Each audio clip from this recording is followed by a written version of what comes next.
here's the Hulk. We can tell that there's a lot of detail within his face, kind of muscle definition, as well as kind of when he's frowning. You can see that his eyes are blue, which is really cool. So both eyes are blue, and then it looks like he's wearing lipstick for some strange reason. The teeth are individually sculpted, so obviously it's not just flat or white. And we can see that here there is lots of just different muscle all about, which looks really cool. You see, again, it all goes round, and the veins are pumping through blood and gamma radiation. We see that the muscles are completely defined, and he looks ripped completely, even with like the veins along his breastplate, and again the veins all going down his arms. Just you can see here, even like the kind of V shape that he is. It looks he's worked out a lot. And then again, the top of his trousers, you can see that when we look around here, there's so much more detail, and even these here look, to be honest, I think they look like the part of the model, the part of the muscles, so it's something extra. Even on the trousers, there is a lot more detail here, kind of raised. I kind of thought it'd look a little bit different. I don't know why. To my eyes, it would be completely different. Here again, we have the kind of the muscles, like if you're wearing trousers, then it would be here. And again, you can see that there's different styles of Age of Ultron, the kind of the theme rather than the original in the first one, the Avengers. You see that the legs here, the added part here. So we move that to there. We can see here that the leg joints that move straight into it. We can see that the shin is right there and kind of stands out. Reminds me of Skeletor for some strange, bizarre reason. While going on the feet, there again, there are more veins, which look kind of cool. And here is kind of like on all like kind of boots, you can move his toes up and down. So if you want him posing on something, you can do. We can see that there's a ball joint connecting his foot, and again the top, you can see even here the kind of definition that they've got just above there, so they've kind of like really sculpted it in there. I do like the veins on the feet. I think that's pretty cool, and the toes are kind of, you can see that there's his toenails, and they're not just kind of left, it looks like they're all individually painted. When we look at the back, there's different shading. If you can see it, there's more kind of a dark green where his spine would be.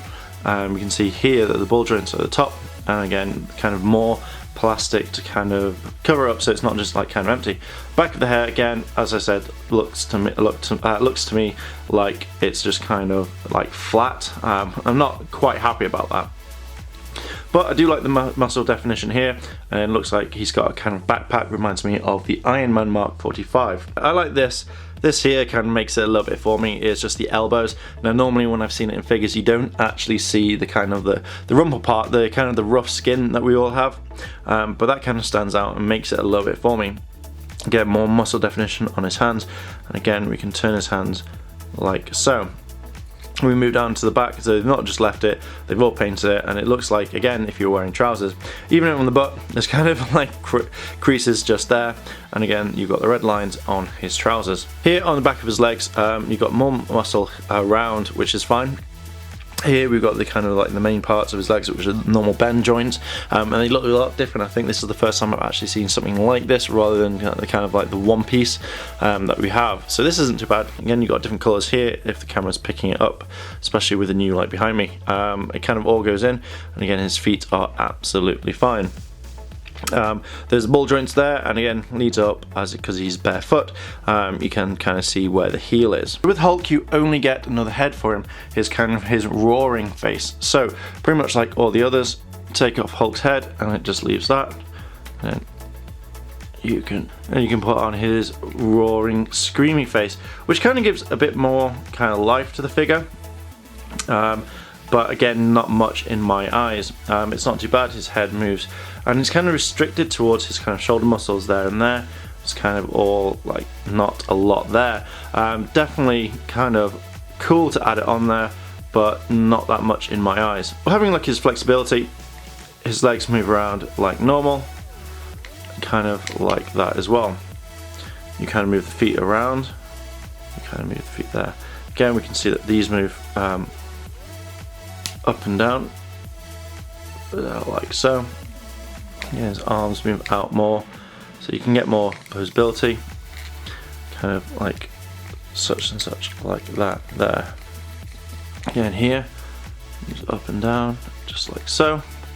And his torso is kind of like flexible, so you can get quite a bit of movement out of him, and he can move around to what you need. but that's pretty much all. When we actually extend his arms, it actually makes the figure look a little bit more impressive, a lot more scarier in my eyes.